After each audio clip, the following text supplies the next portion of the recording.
couldn't help it. I was going out of my skin. I have to see you later. I have to. Okay. After work is okay. I see it. Yeah. I see it. Oh, God. What? I need to take a minute. What's wrong, Judith? I'm in such trouble, Ben. What is it? I need to talk to someone. Sure. We've known each other many years. You're a religious man. Okay, I'm not. We're different on many points, but you're somebody I do respect. May I confide in you? Of course. Go ahead. Everything's confidential.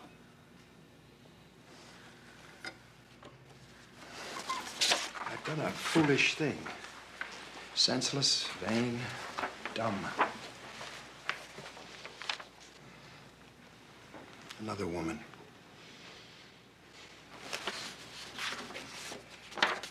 Maybe I was flattered, vulnerable.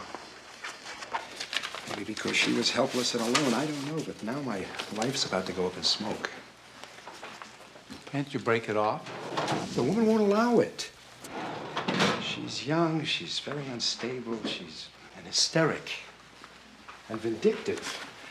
And it's my fault. I instigated it. I prolonged it. Many times I tried to back off, but I was too weak. But I promised her nothing. But did I? See, I don't even know anymore. In the heat of passion, you say things. All I know is after 2 years of shameful deceit where I led this double life, I awakened as if from a dream and realized what I'd be losing. It's called wisdom. It comes to some suddenly. We realize the difference between what's real and deep and lasting versus the superficial payoff of the moment. You know, I kidded myself about loving her.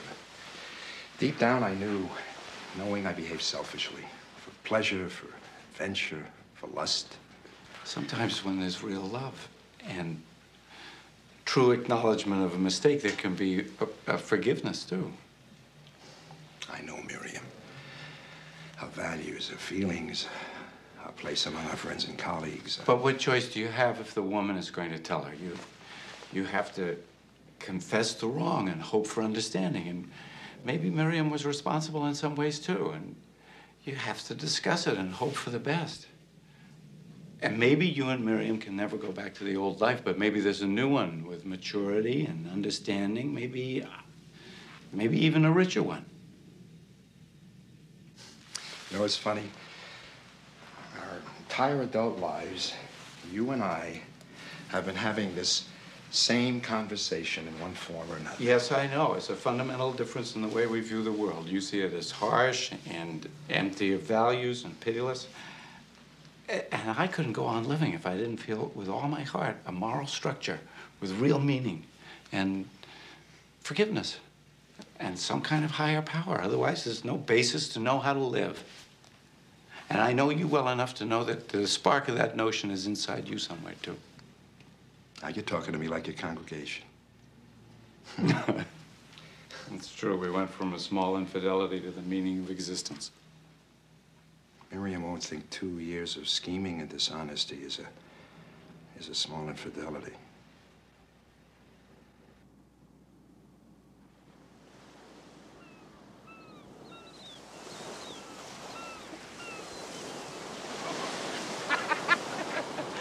How can you do it?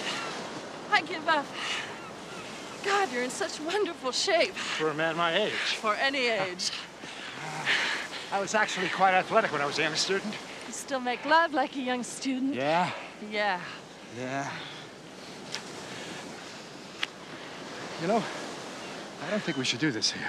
Why not? We're all alone. I don't know. I feel a little self-conscious. Let's go back to the cottage and light a fire, and you can play me the Schumann. Schubert. Schumann is flowery. Schubert is who reminds me of you, the sad one. Schubert. God, you have to teach me all that. I'm so ignorant in classical music. I'll teach you. Someday, we'll have a lot of time.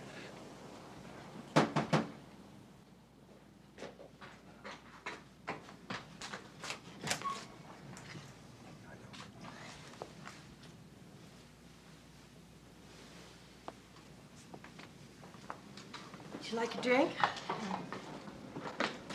Yeah, fix me whatever you're having.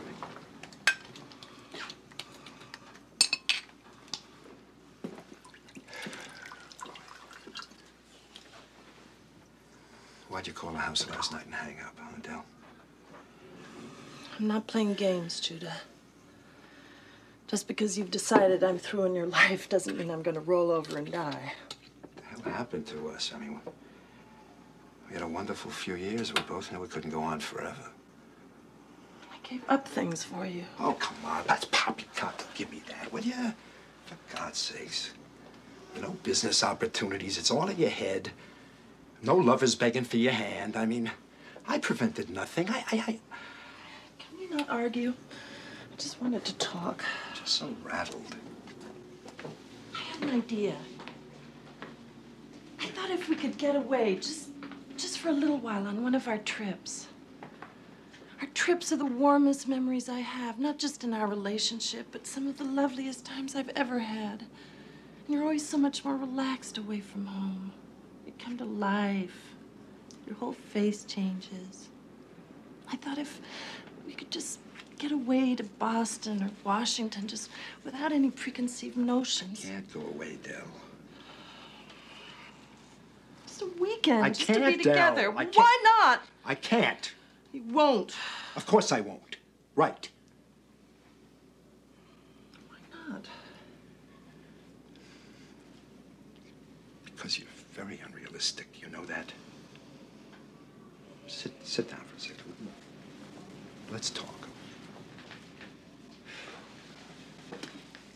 Look, I've been thinking too. And it occurs to me, I mean, if I have caused you to miss out on any opportunities that might have been lucrative for you, I'm perfectly prepared to reimburse you. I mean, I certainly don't want to feel I've cost you anything. Not after your goddamn money.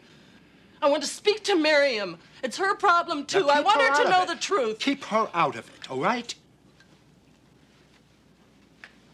I think she should know her husband is a liar and an embezzler.